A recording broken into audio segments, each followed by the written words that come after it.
Hello, everybody. Welcome to this episode of Canines Talking Sense. I'm your host, Cameron Ford. And on this episode, I have a guest I've had on a few times, but this time we attempted to have a co-host with you, but it didn't work out technology-wise. But Dr. Tiedemann, thank you for coming back on the podcast and taking the time to answer some questions for this episode. Thank you, Cameron. I'm happy to be back on the podcast. So I want you to talk about the co-host that we wanted to have with you, and then that will lead me into what we're going to do on this episode. So tell us about Susie, and then what we are going to be talking about a little bit here. So we were very excited to do the podcast today, Susie and I. Susie Perry is the vice chair for the OSAC Dogs and Sensors subcommittee. I am the current chair of the same subcommittee, and Susie is also the chair for the ASB side of the house, so more of the publication hub, and I'll explain that in a little bit about how the process works. Susie is a canine handler, active. She has done a lot of human scent, trailing, human remains. She's from out in Tennessee for the emergency agency in Center County. So she has a lot of experience. She started with us back from like Swig Dog days. So Susie Perry has been on the standard development process for a number of years. Yeah, I mean, a wealth of knowledge there and a wealth of experiences you and I were talking about as we were trying to get her on here. So going right into this, tell us what is OSAC and NIST, and then what is ASB, and then how these bodies work together for canine standards and best practices.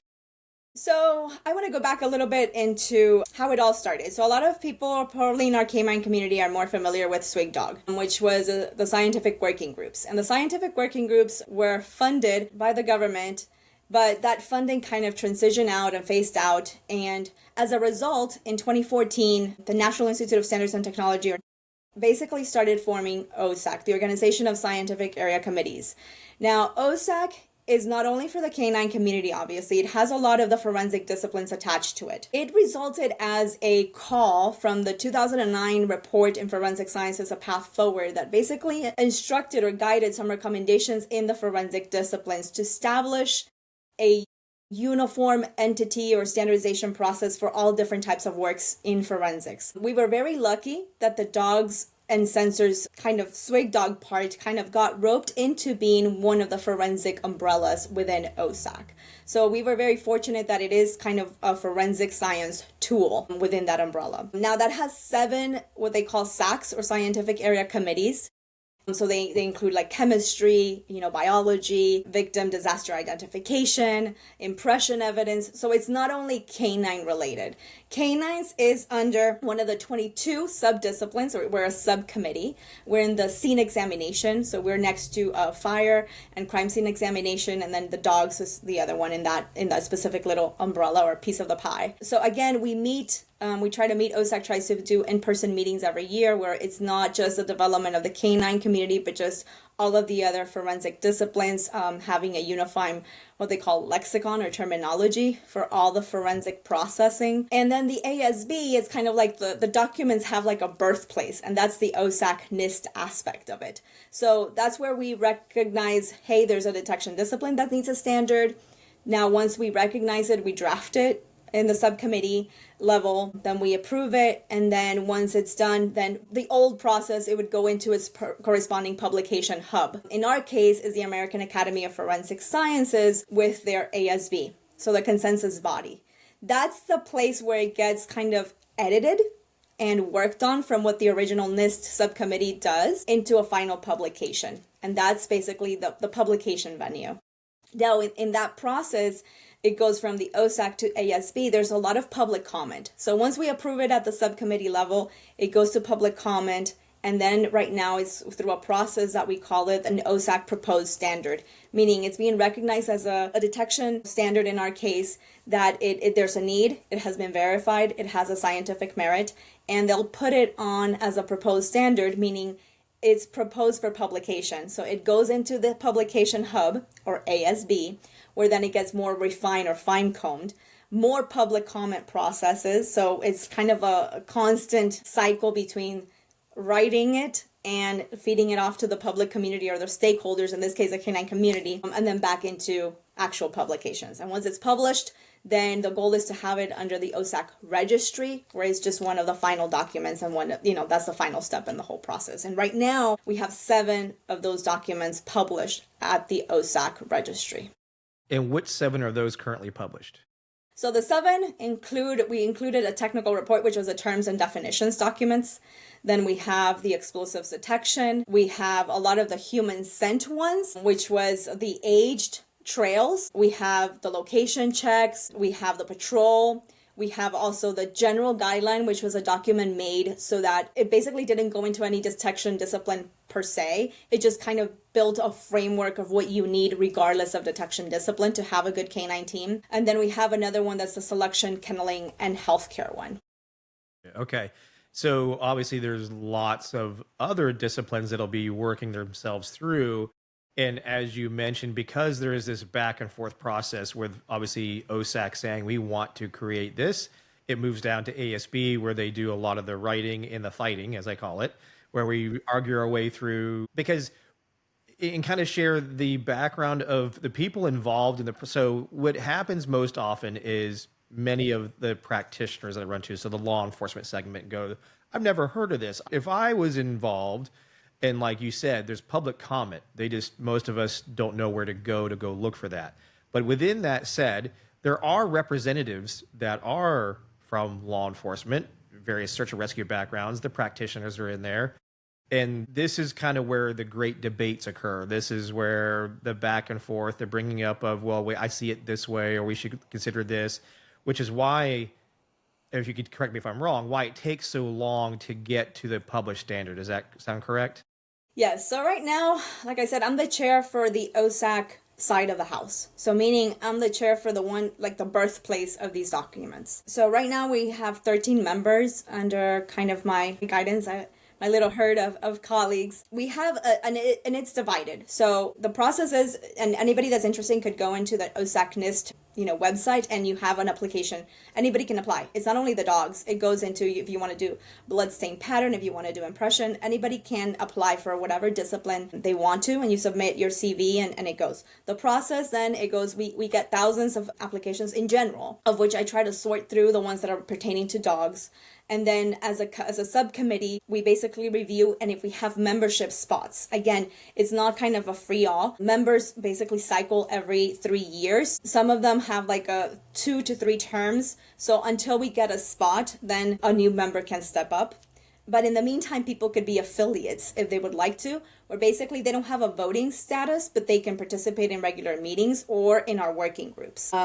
And right now we have 3 federal members, like from the federal government. Then we also have, in academia, like myself.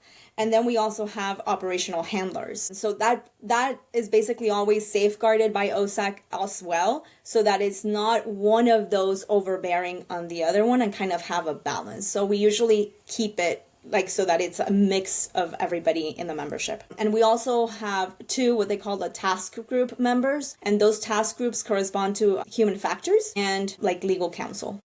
Okay.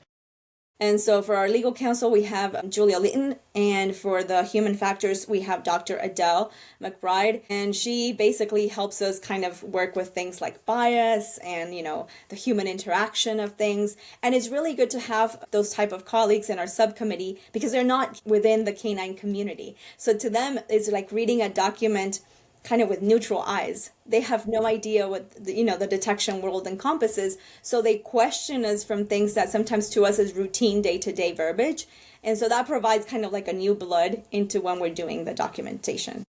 No, and it is I sat on the ASB side for about a year, and then now I'm an affiliate, so I can just be a part read or be on there if I want to. And it's exactly what you're saying is a conglomeration of individuals from various backgrounds helping form some type of universal standard. And you and I had a conversation probably a couple of years ago now where I thought it was great way that you explained it, which was if you're a crime lab in New York City collecting evidence and doing things, you should be able to go to the crime lab in LA and they're following the same principles. Now, of course, we understand there are some differences in the dog world and different disciplines, but kind of talk about why we need something that makes it more unified than all of this. Well, I don't do it that way, so therefore I shouldn't do it like this. Because the point I made, you probably saw recently on social media, was if you're a typical, what I call a static bomb dog handler, doing venue sweeps in North Carolina, and then I have the exact same venue sweeps going on in California, there could be one certification that says if you do this type of work, no matter where you're at in the United States doing it this way, you should certify to this, regardless of where you're at in the United States. However, it just seems to be more difficult than that, mostly because of the human equation coming in and not wanting to conform or fear of some type of conforming going on. Talk a little bit from your perspective, because you've been at since Swig Dog back when you were, undergraduating under with Ken Furton, or Dr. Furton. I get so used to being like, you guys are so nice about it all. But with Dr. Furton, talk about what, why we kind of need some of this to some level, and what is the ultimate, why is there a benefit to this? Well, standardization promotes consistency, and it also promotes that we learn about our mistakes. When we're doing something as an everyday task, we kind of forget the minutia of doing a task. Whether it be like, I don't know, typing in the computer, doing some physical exercise, whatever it is, it's just normal to us. I would say it in my lab. I'm doing it like, in a GC mass spec. And to me, it's like natural. I just push the button and I don't even notice anymore. I know where the button is and I just inject and go. So sometimes in that day-to-day, I can lose kind of the resolution of how well I'm doing the task. Like, did I really, wait the time that I needed in order for the analysis to be complete? Did I, how long did I do this? Did I make sure that it was a blank vial and not something contaminated? So it's kind of like the details, but in the day-to-day, you kind of do it so fast and routinely that you kind of forget the steps. And the same thing is kind of with the canine detection. Everybody trains their dog, whatever discipline, you train with your group every, routine, your maintenance training, and then obviously you're ready for any operational scenario that you might have. In that process, it's so routine, like you said, like everybody's training differently, their method has been different. It just comes second nature. So in that process, sometimes you're like, why did I do that? Why did I leave something for, why do I always put the highs in this location? How long before I start the dog, should I have the odor set? What information should I gather for training purposes? What information should I have in X, Y, or Z? So it's kind of like a lot of things that encompass the whole canine discipline. And those little details are kind of like, okay, why did you do 3 and not 6? Is 3 better or is 6 better? And so when you standardize, you start asking these minutia questions. It's kind of like fine combing. It's not incorrect as to what people are doing. It's just kind of fine combing as to having a validation. And I think that's the word, validating. We have proof that if we do it this way, we get more consistent, uniform results. And therefore it transforms into being an efficacy. It's an efficient team that's ready to be, doing what they said to do. So, and it also kind of safeguards, if I do this detection discipline, this is what I'm kind of responsible or held to, and this is what my training should focus on. If I fail or if I'm not good, these are kind of like, where did I fail, so that I can then correct it and have a correct remediation plan. So it's also a safeguard on just steps overall to have a better team at the end. Yeah, it's obviously, as you know, the dog world has run by itself with no oversight, no science looking into it too much until the past, let's just say, I'll call it 10 years more in depth, but 20 years since, we've had some. And in that, the way I would kind of describe this is it's kind of like an audit now of the way we've always done something and what things should be looked at deeper, what things are just based off of pure belief, which is through experience, and what things that we can kind of go, yeah, that probably was something that may need a severe updating because it's been that way for so long. But there's also some things that I can definitely say that it's been working just fine. There's not any, that particular thing can continue on. But the fact that, as you already know, the dog world operates very tribally and very territorial, and we have this part of the United States does this system or this way we like evaluating ourselves, and then this one likes doing it this way. And within that, just in the past 20 years, we've had, let's say the bomb dogs, for example, have had its own evolution of being just static bomb dogs going into now we have passenger screening and we have these other parts that didn't exist until after 9/11.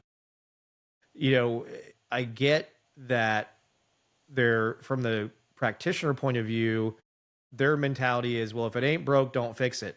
But if we don't even know it's broken because there's been no mechanic to look at it, then there's some things we should ask questions about, which is I'm glad you guys are doing. So as this, for example, we'll just use the bomb one because this one's been published.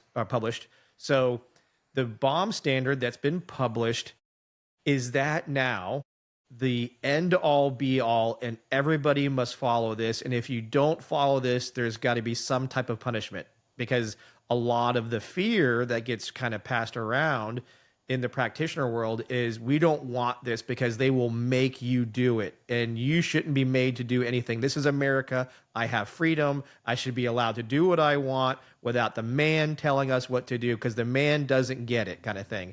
So how do you satiate that fear that people have that this is a mandated thing that must happen?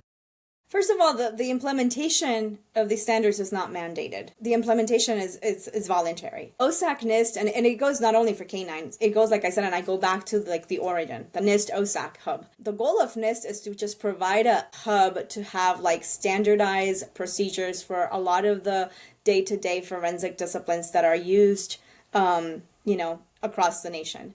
So the implementation aspect is voluntary. And we hope that everybody starts implementing and disseminating, and that's the other goal, because we spend years writing these. Our goal is that they actually are usable for the corresponding community that needs it, which is in our case the canine detection community. So our goal is for them to be usable to everybody, and with that is like from all the federal agencies to here, for example, I'm in rural Texas, to like a small law enforcement agency that doesn't have the capability of maybe the federal government, but we still need to find explosives and drugs, in our surroundings. So it's a minimum threshold of a baseline. Like obviously all the agencies can make it stronger or suit their needs. So the standards are made with the framework of like we have like in the assessments, and without going into like the details of it because it's a minutia, but if like you select a certain number of assessments to satisfy the certification, so that gives it a little bit of a wiggle room or openness into like doing what you need for an operational context. If I don't train in something, I don't if I don't have I'm not gonna say you have to, detect, or train on like a maritime vessel or an aircraft. I don't have aircrafts here, so like we're not making it impossible so that it's not. We're trying to encompass everybody and thinking about like the small agency to the bigger agencies. So what we're trying to do is just a minimum, and people can work from there. Again, it's not mandated. The only thing, obviously, I think the fear kind of also says, well, the legal aspect of it. When obviously these documents are being in a repository of like an OSAC registry, well, it's kind of with the goal that it kind of helps alleviate a lot of the conflict in the judicial system between maybe states to states, or like, precedents that have happened just because people didn't have, it's actually trying to protect our canine community. If you do these and you have like these type of information and you trained it this way, you should be okay because we're all doing it the same way and we're kind of, confronting the same, front together. And you hit on a big one there, which is by having this, there's twofold. One, the legal system now can look at something and say, well, what does the industry say? Which is good and bad. Bad in the sense that defense attorneys are going to look at it and go, well, your industry says this, why aren't you doing this? Now, to your point, if you have a unique thing going on at your agency, your state, whatever it is, you can say, well, we understand that recommendation, or we understand that best practice. However, this is why we did it this way versus that way. Now, where people, when I made a social media post about this, a particular poster said they use the word shall. And if they use the word shall, that screws over all of us And that means we must do it if it says shall. So how do you address that comment? Well, yeah, I mean, there are some parts of the standard that say shall. There's others that say, should, and that's where the like, maybe you don't if you don't have it. But again, we're the instances where there's a shall, it's because again, if we want to make a minimum threshold, we have to have some consensus as to what the basic requirements are. And I understand from being in the detection community, it's different from like a scientific perspective because a lot of this is anecdotal. And like you said, I've always done it this way, and and it's difficult to change that mentality. But again, it's thinking of it like as a minimum thing. Again, these documents, a lot of the times when we're doing them, like it goes to public comment. So it's not like I said, I want to emphasize that, there's a number of people. It's not like, I guess, only one of us or only federal, or only state or only local or only academics or only practitioners.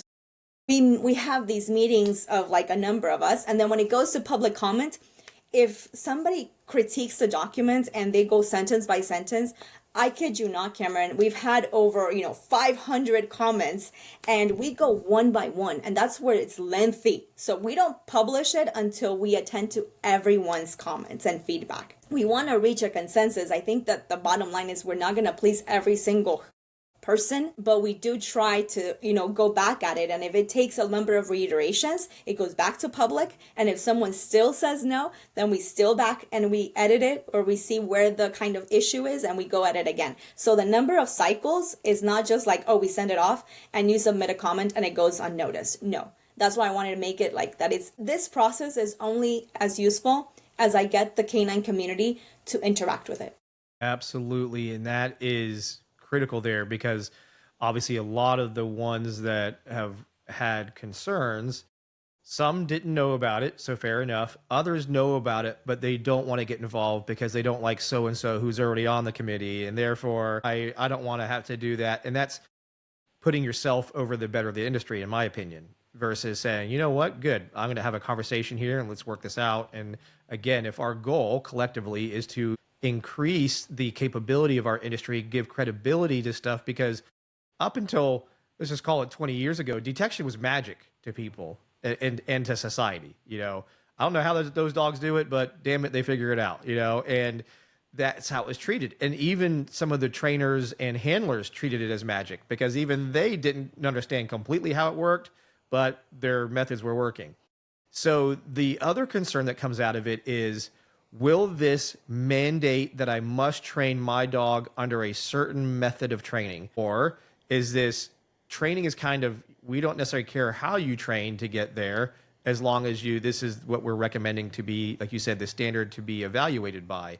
So how much is there anything that says they must use force-free training methods only, or you must use a ball only or food only? No. Is there anything in regard So to it doesn't go into the details of like the actual training. That is kind of like, you just need, like the basics. We're not going into the details of the how to train, because that's not the point of the subcommittee. The point of the subcommittee is just to tell you maybe, what are some of the basic education even for the handler. So we go back from the basics. Like if you wanted to have a canine team, what do you need? What are your building blocks? And I would say building blocks, not the whole like Lego set. We're just telling you what are the basic things to have it. What are some of the initial things that the canine, and like, again, there's specific documents like the selection of the canine.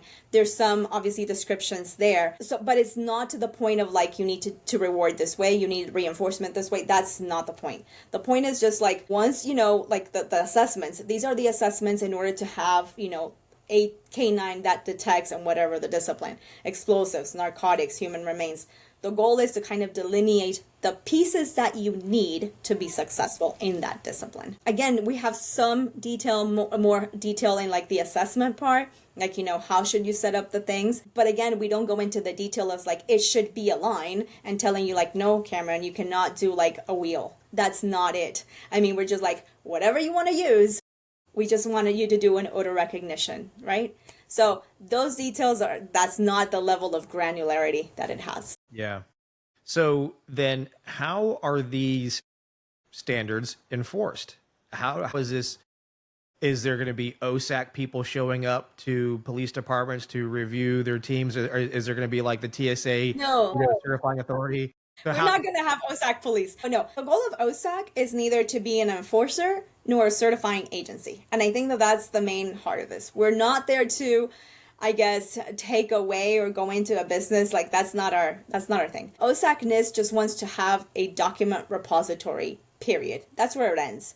The other part is to, voluntarily kind of go into our respective communities and have them use it and have implementers of whatever the products are. By no means is like OSAC going to be like a certifying agency. We're not going to be testing or verifying that an agency has or doesn't have the standard. It's more of like whoever wants to employ them. I mean, obviously happily that they do, because we spent years publishing them and getting them out there. But if you don't use them, I mean, that's the agency's prerogative. yeah. And what I usually share is what the legal system will be the enforcer. It'll be that defense attorney who goes and reads through the published standard. And then when that handler is on the stand, they will ask questions. According to ASB or the OSAC standard, let's just say, I'll just make up one, 99.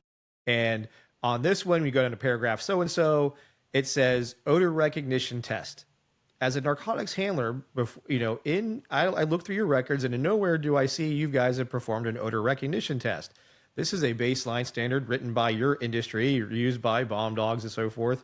How come you don't follow that standard? And that's where I kind of see where teams should be aware of what these standards are and use and do what you can, because the enforcement is going to be through defense attorneys and the legal system itself challenging us practitioners as to the why we do or don't do something. And it's kind of like the double blind aspect. There was obviously a lot of court cases where there was some cases won because they brought up double blind and the team didn't do it. So the judge cited, well, why aren't they doing that? And then found in the case of the defendant. But then moving forward, there's other cases where the judge ruled and said, well, yes, double blind is nice, but it's not the end all be all. Therefore, the team doesn't, if they didn't do it, doesn't mean they're not reliable either. So this is the legal system that we just have to be aware. And in my opinion, being aware is first, find the standards as they're published, be a part of the process if you choose to be, to have the voice early on, because just being upset about it and kicking the dirt, going, well, this is bullshit, all that kind of stuff. If you have the ability to get involved. And if you can't get involved, whatever it is, make sure you at least read and know what these things are. So that way you're at least prepared to answer the questions as to why or why not you do X, Y, or Z. I want So to emphasize in that point, like these are living documents. So just because something is published, every 5 years by ASB policy, these standards get reviewed, and sooner if we deem it necessary. So for any reason whatsoever, if something we find either by research or just like the canine community that we have to refine, we have the opportunity to pull, edit, and reformat it for publication. So these are living documents. It's not like that's going to be like till the end of times, because obviously we're going to have evolving threats, we're going to have evolving techniques, technologies, etc. So it's something that is always constantly going to be up for review.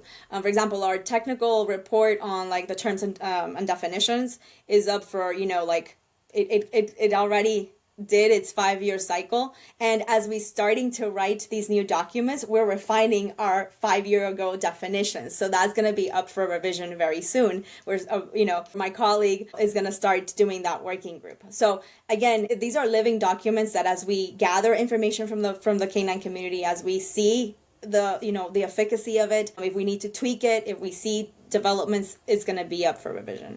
perfect. And I think that's a huge thing that a number of people do not consider, that these are living documents. They will change. They will be, updated. So that way, like I'll use just the media detection dogs, the electronic media detection dogs.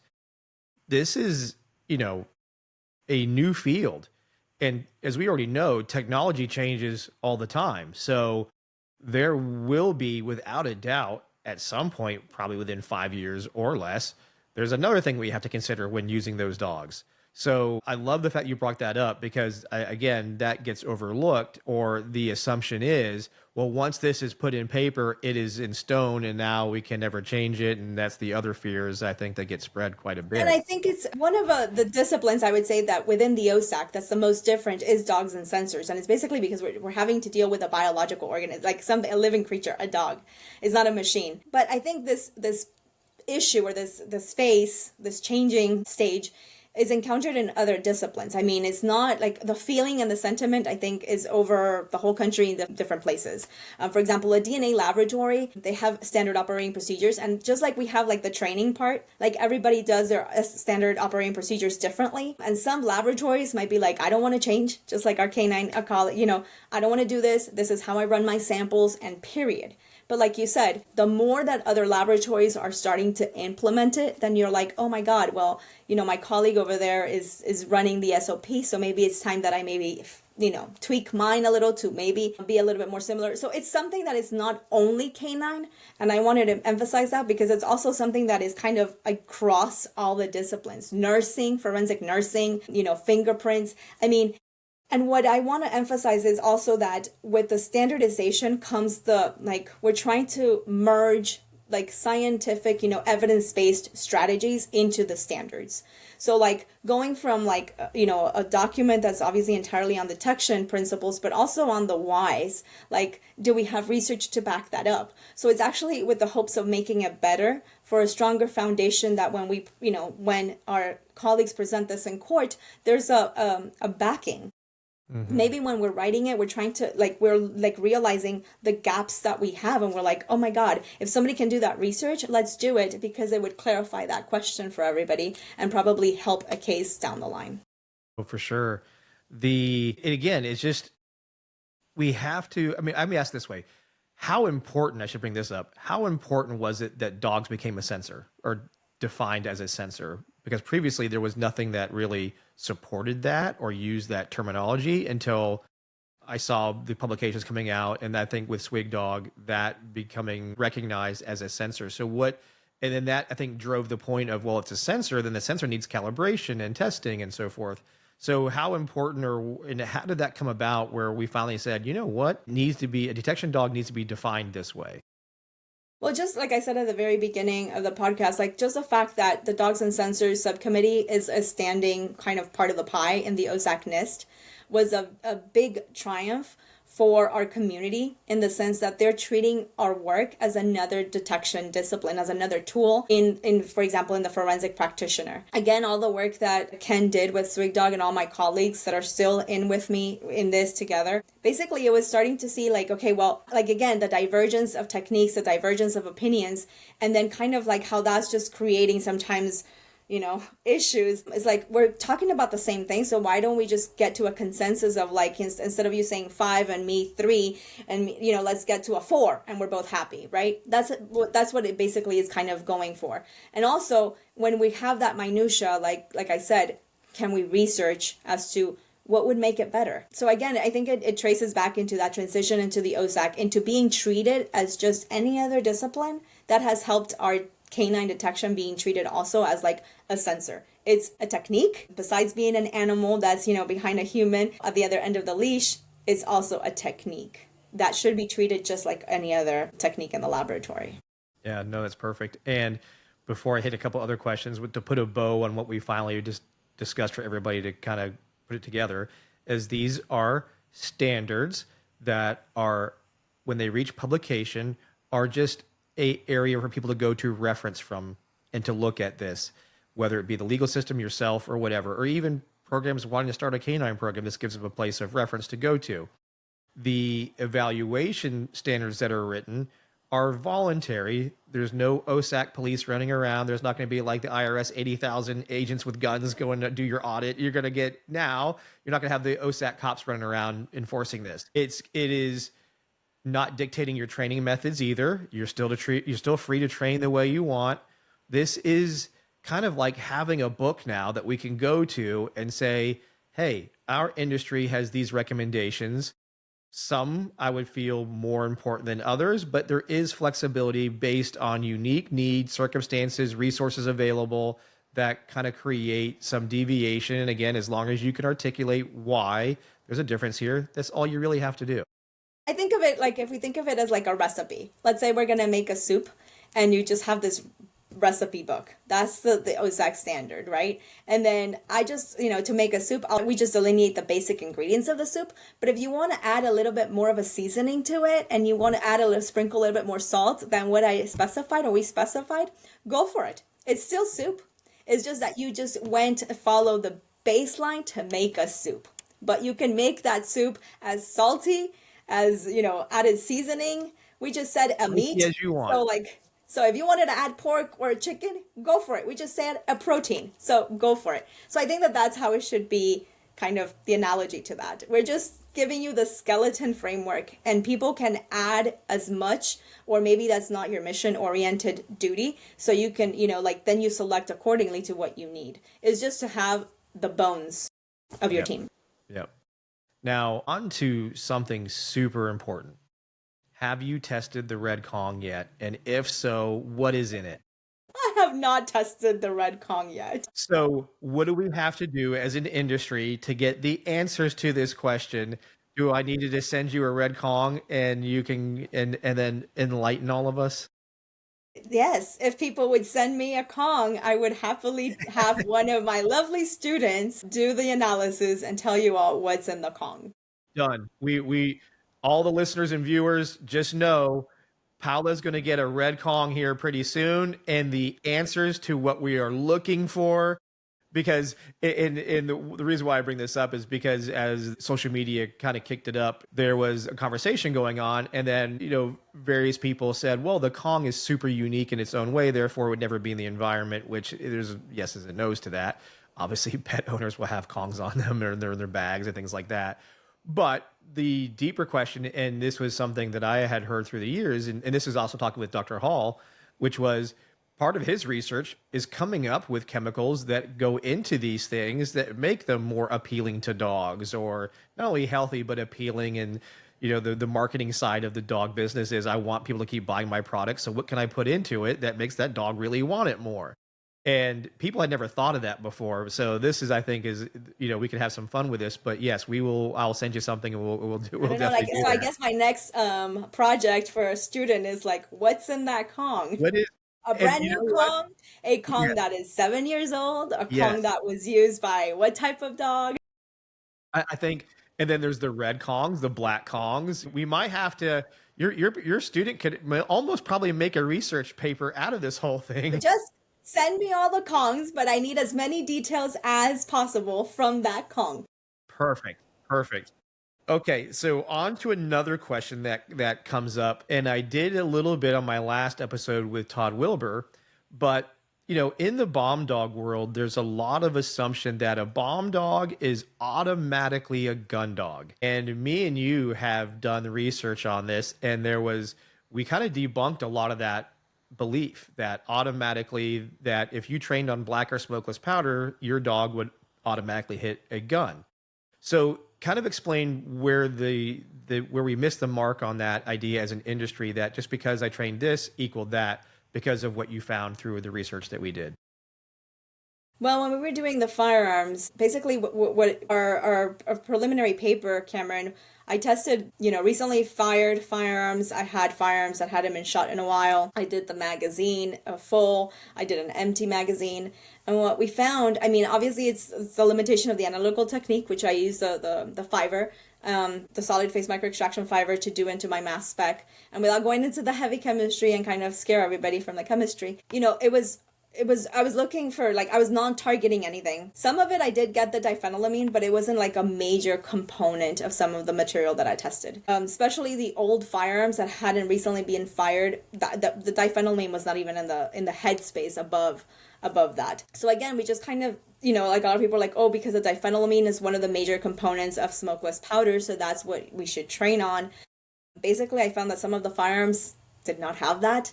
The magazine itself, even, brand new ammunition, it doesn't have it. We found a lot of more of maybe the human scent components just because of the handling, some of the oils when people are cleaning it. So there's a lot of other kind of background VOCs that are above the headspace of these type of weapons that are not necessarily smokeless powder related.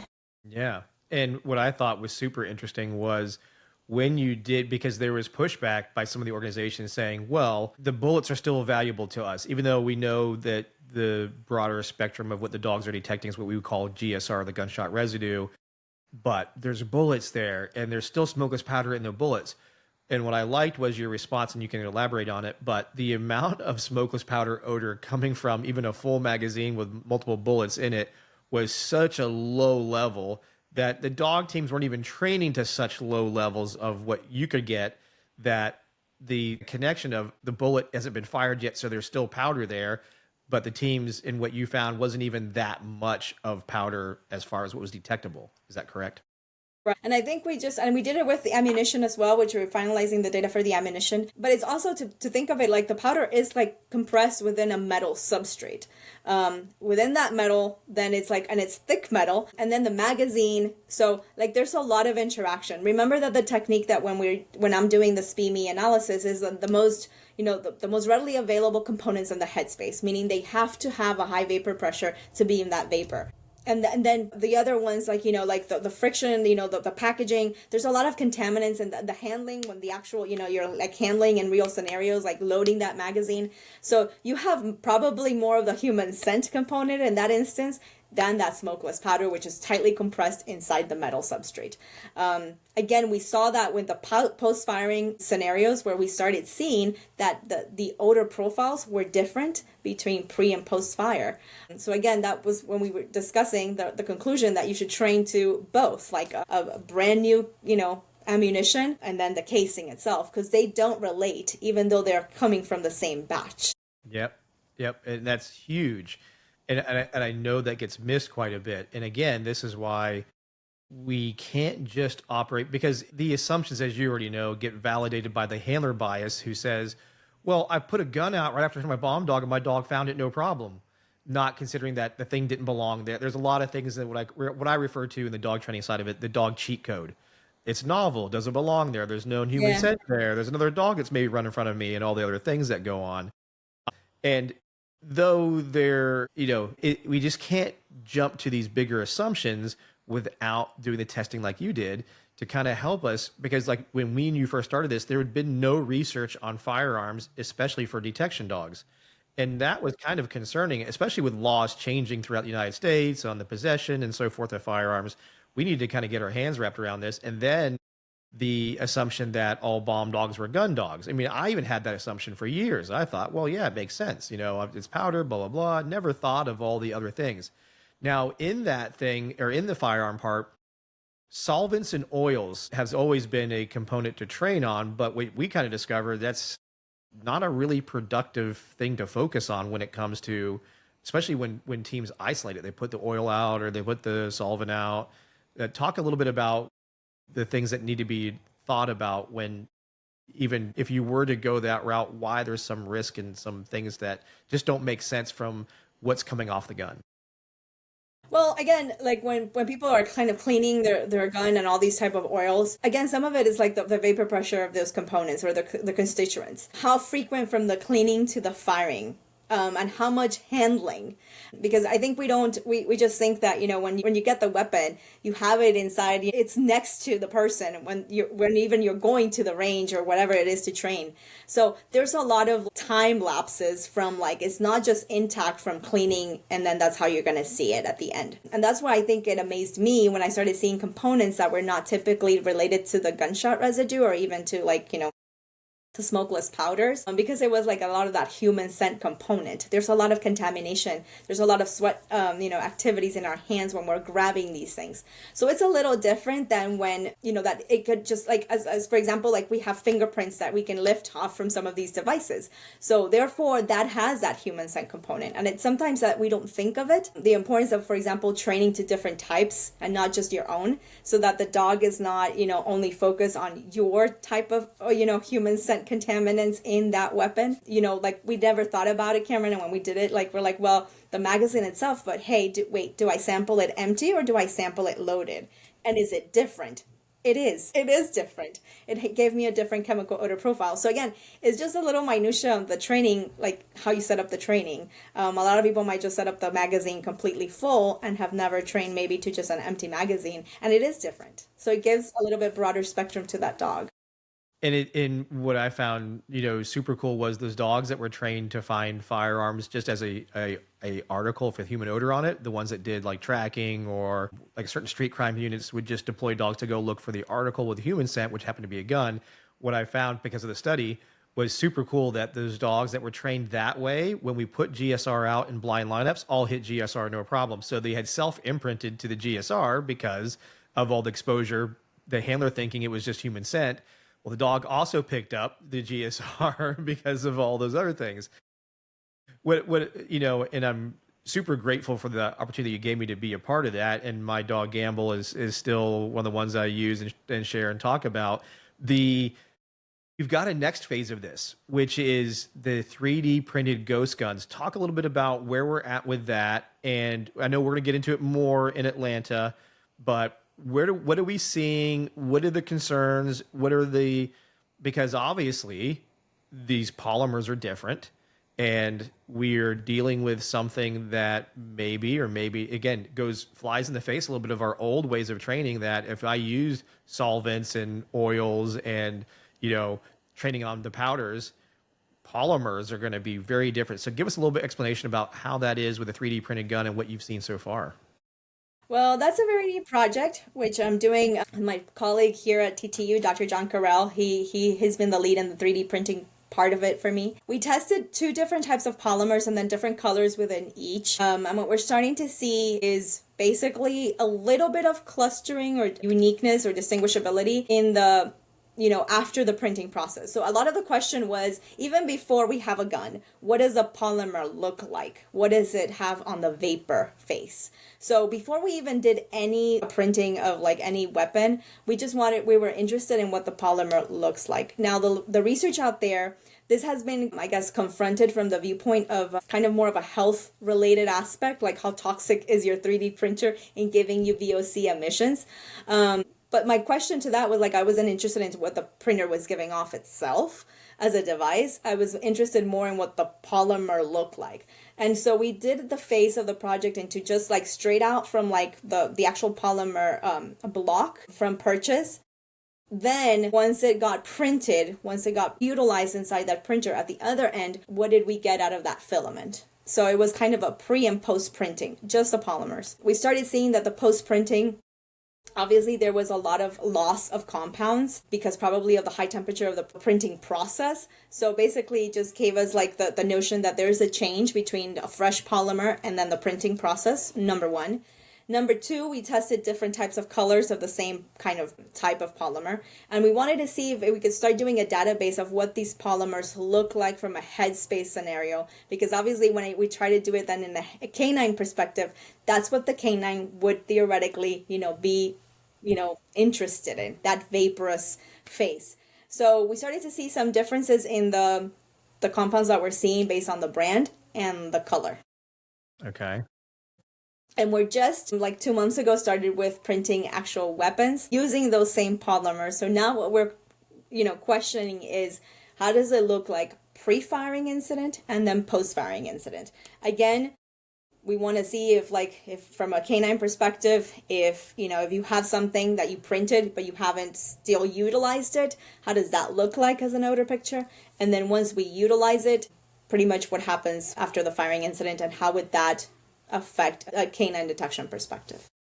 How absorbent are these polymers to chemicals? And because 3D printing is becoming all the rage, and whether in this case looking at it from the firearm perspective, but are you seeing anything about polymers and how absorbent could a polymer be as absorbent as wood? So the fear being that as we use new vessels and devices to train dogs in, what should I be concerned about, not only from the firearm perspective, but just 3D printing perspective when it comes to dealing with odors and things of that nature? Well, polymers in itself and just plastic in general lends to a lot of the contamination because, again, it's products that are, because they're manufactured or batch made, a lot of the components are just kind of across a range of manufacturing places, so to speak. And so a lot of the compounds, for example, 2-ethyl-1-hexanol is one of the compounds that I'm constantly seeing in some of these samples, which is a common plasticizer. So I think the absorbency and the contamination, it's a tricky sample to handle just because of that. So when we're sampling this, I tend to use only glass. We go a lot of extremes into even, not that we don't have a protocol for the other samples, but here it's more so because of the contamination. So for example, to hold it, it's more of like, going with it with a metal tweezer, like alleviating any type of, interaction with a glove, when they're printing it, like don't touch it, don't breathe on it, just put it in that glass, so that we try to limit that VOC contamination. It would be interesting, and we're trying to work with other colleagues here at Texas Tech, where we can see a lot of the other properties of the polymers from a polymer science perspective. Again, this is up and coming, and the only literature that we know is more of like the volatile emission of the printing process itself. So a lot of people have just been analyzing what happens inside the printer, but we haven't paid a lot of attention to what is the polymer. And also the worry is that I don't want the dog to be like, when we get to that phase of like, being used as a detection technique for, these ghost guns, to be alerting to any other type of polymers that we have. So that's the other problem, because we have everything, plastic. There's so much plastic in our environment. So it's a very neat niche of where the evolving threat is going, but we're getting the detection. We're trying to exploit different types of printing parameters. So it's a little bit of like an overarching kind of project that is not only the chemistry, but also I like the whole 3D manufacturing aspect of it. Yeah. And speaking of emerging threats, so obviously explosives has been on the news over the past, since the new year, and a lot of questions come up about dealing with explosive mixtures. What are some things that people should consider and think about when training a bomb dog to deal with the current threats in the United States? And just because I train on one chemical, will my dog, or what's the likelihood that this will smell the same, or that component will stand out really well when put in with another component or another, let's say a powder or filler or something like this?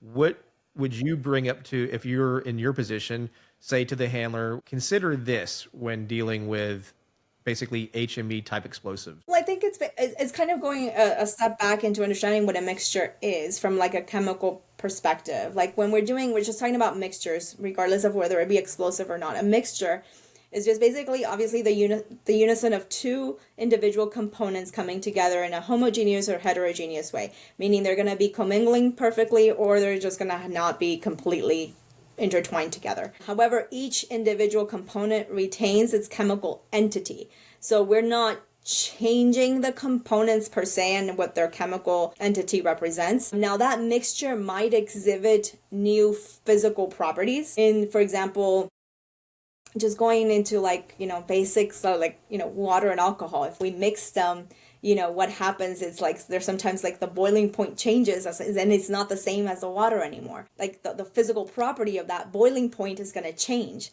but the water is still water and the alcohol is still the alcohol. So it's some of the parameters or the physical properties of that mixture that are changing, not what you introduced into that.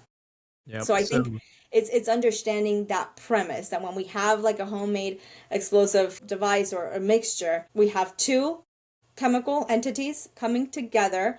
They still have their unique chemical entities being represented. And it's just that interaction when that mixture is occurring that could yield that challenge for the detection that maybe we don't see with the individual component. Yep. And that's the part I think that, again, between the old school dog world saying, well, if your dog will find this chemical, it'll find this chemical under all these conditions. And we cannot understand that that's not true. The other part was, if the chemicals are close alike, it'll mean that they smell about the same. And that's, give us a little explanation about that. Even though it's very chemically similar, does it mean it smells the same? No.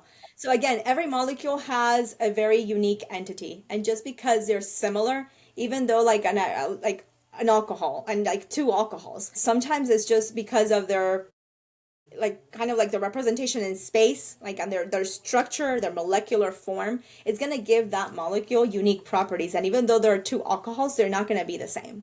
So that's why when we're like doing a DUI case, for example, we're putting standards and other alcohols because we want more standards to show that we can detect a range of alcohols. They're not all the same. They're going to have different entities. So it's not true. Everything, like, it's a molecule because of a reason. Everybody has that individualization. That's why we can, for example, in the mass spec, do a uniqueness like fingerprint of each molecule because they all respond differently. They might be the same, similar what we call functional groups, but they're not going to be the same in their internal physical properties. And that's what's going to then give off a different vapor profile. Yep. And that's, I think people need to understand that because, again, us practitioners lack some of the just general chemistry knowledge. So there's these things that just kind of pass around to each other and then it becomes the gospel. And then all of a sudden a scientist comes in and it kind of goes in the face of those things that we have been holding on to, our sacred cows, for lack of a better term, is like, this is the way and this is how it works. And turns out not always the case. I always make my joke now. So my next question is, have you developed odor goggles yet? Not yet. Because I always laugh if there is, people are always like, well, okay, so odor is moving like this. And I think this happens. So I always joke around. I'm like, I shop on Amazon almost every day. And I don't see it. And I had never found odor goggles yet. I'm trying so hard, but I haven't found them yet. So just as my tongue in cheek. Now I want to, you and Dr. DeGrief will be coming here to our school in Northern California in May. Tell us a little bit about what that research is. For those that are listening and you want to sign up, you'll be able to sign up through my website, fordcanine.com, to get into this event. And this will be free of charge. This is for research, and we're going to talk a bit more about, we might be throwing a little extra into it. But just tell us about the research and what the goals and objectives kind of are, as much as you can, because I know it's research. We want to keep some things, honest to the research. Yes, and I would like to, do it with my partner in crime. So Lauren and I are very fortunate to work on this together. Just a little teaser, I'm not having my partner in crime here with me tonight. We're just actually kind of going back into the OSAC kind of discussion we had at the beginning of the podcast, and our intent and our transparent intent to kind of put the test to the test. What we're doing with this training scenarios is basically putting the validation behind Standard 92, which is a canine detection of explosives. So what are we trying to do is basically design the assessments and the field test just as the OSAC standard document has it, following a recipe, like I said with the analogy, doing the recipe just verbatim as the document says, and basically then introducing also, apart from the OSAC delineated assessments, throwing in just random real life scenarios, operational scenarios that could be encountered that have nothing to do with the OSAC, and kind of monitoring canine performance to the OSAC and then to the real world scenarios. Is there a correlation of utilizing the standard and the performance in a real operational context? Perfect. So those that sign up for this, like I said, we're going to work on a little extra for you, but at the same time, you get to get some good information and run your dog through some unique explosives. You get to run your dog with, brand new explosives, different scenarios. So besides the whole research part to it, I think it's also, like I was talking to Lauren the other day, I think it's the service to our canine community that we can give you guys a platform to train.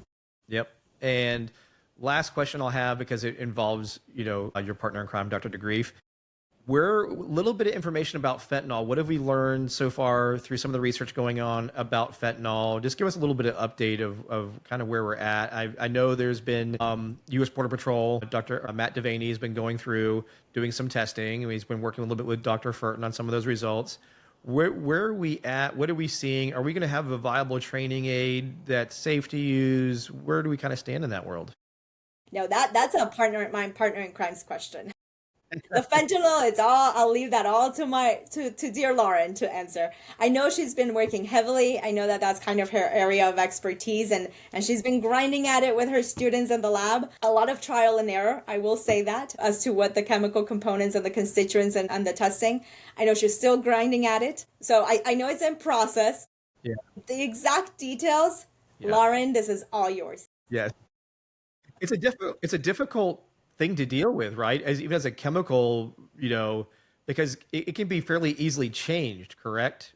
It is, and also the impurities, the purity. I think it's kind of going back to a lot of the just the standard drug related type of things. Cutting agents that are used with it.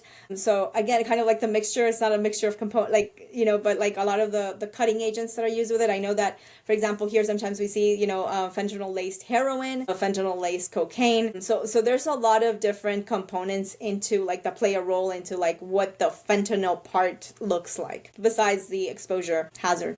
Yeah. So since from the drug thing, I'll do this question then. When it comes to drug training aids, you and I had this conversation years ago. We were talking about where did we come up the arbitrary timeline of replacing drugs every year? Talk about what you've learned over time about do all drugs last the same quality throughout the year? You know, what do you guys see that handlers should pay attention to as far as recycling or getting new narcotics? What guidelines would you give somebody to think about and consider when it comes to their drug training kits? Yeah, I think there's research needed obviously into doing a lot of the like when's the deadline, the expiration date. But a lot of things to consider is the usage. Like, how routinely are you using it? At what temperatures are you using it? What's the material that you're using it in? Because sometimes obviously over time that little bag, that little cloth, that fiber that you have it in that cloth, basically then is going to absorb, it's going to degrade, it's going to decompose, and it's actually emitting its own, vapor into that drug along with like the whole general odor profile that the dog is encountering. So I think it's just being cognizant of just how many times you've used it, what are the conditions that you've used it in, and just like everybody just being cognizant of that schedule as to like, maybe it's time that we change the bag because then that's going to be an added, like scent picture to that training aid. So I think it's just being very like, I guess, detail oriented into like the environments that you expose it, the number of times. I mean, a lot of the dogs, like are you the type of containment systems? Do you have it when you place it in your hides? Are you just making sure that it's kind of as I don't want to say sterile, but like do you have, precautions when you're taking it out, putting it back in? Like what are your precautions doing that? And I know that when I've tested it, and I've sometimes I've had some law enforcement colleagues send me their training is just to tell them what is there, kind of just like for a snapshot. I've noticed that some things start appearing. I'm like, how's your contamination? Did you just maybe use it a little bit more this year than last year? So I've started to do some very preliminary on that. Obviously, it would be great to have everybody's training aids and monitor them over time because that's basically what my ideal setup would be to tell you like over the last 3 years, this is what has happened to your training aid. Yeah, for sure.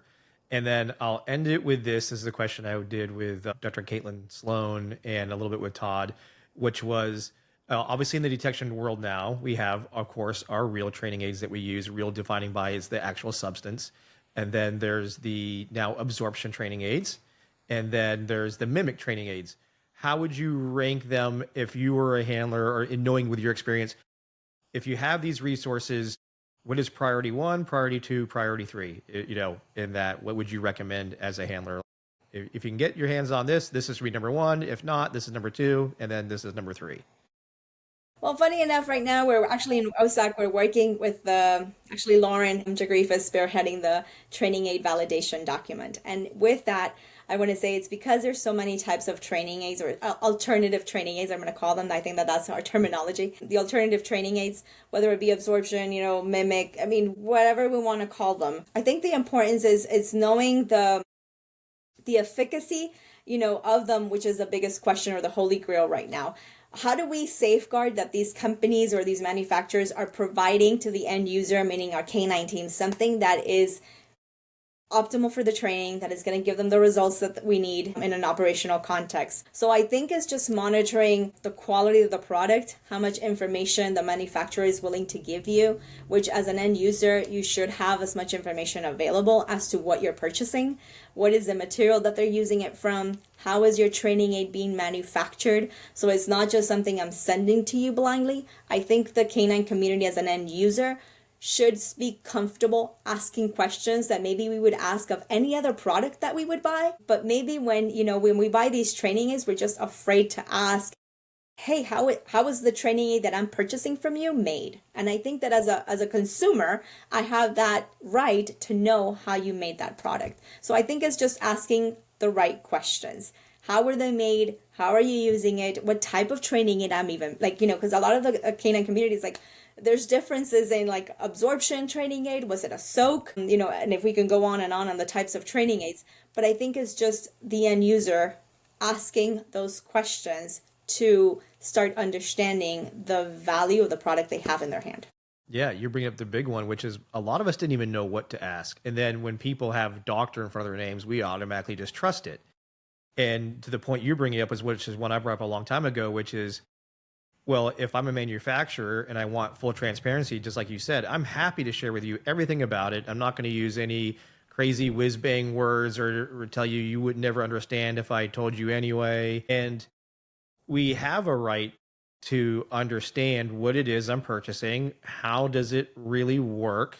What's it made of? So therefore, if I'm ever asked legally, what am I training on? I at least have a baseline understanding of it, as minimal as it is. And like you said, with technology and things happening, we have more resources now than we had before. But even as I've shared, like when I talked to Todd and Dr. Sloan, we learned that not always are absorption things really solid on, like, what are they absorbing? So there's some of that stuff, like you said, what material am I using for absorption, and is it going to absorb that way or not? So it I mean, sounds like, and how long? Like, it's kind of like, and how long did you test it? I mean, the longevity of it. Like, I could do something tonight and send it to you tomorrow, but like, what's my guarantee to you as an end user that it's going to be there in a month? Like yeah. after you purchase. So a lot of these questions, and I think that that's where the training aid validation documents that we're doing at the OSAC level, and hopefully it'll be an up and coming as soon OSAC proposed standard where we start setting up some of the questions. And I think that that would be helpful for the canine community, because in that document, we basically delineate the parameters or the types of things that you should consider for these alternative training aids. Yeah, absolutely. I think that's great. I look forward to that. I think a lot of the industry will be really happy when that comes out, because that, most importantly, it's just going to help educate us as to, like you said, what should we ask? What should we pay attention to, and all that kind of good stuff. So that'll be really awesome. Thank you again for all the work that you've done and the time you've taken to hop on here with me and answer the questions and update us on some of the great things that you're working on, and everybody else. And actually, while I bring this up, can you what I'll do is I'll share the links to people where they can either sign up if they want to be part of OSAC, submit their application. Also, for those who want to read some of these standards that are published, I'll get with you. You can send me a link to where they can go to get all that, and we'll share that Yes. in the show notes. Perfect. Yes, everybody, please, thank you. Thank you for the opportunity. And I look forward to collaborating and, having this, open channel with the community I love. Absolutely. Well, everybody, thank you for listening to Canines Talking Sense, where it's okay to be nosy.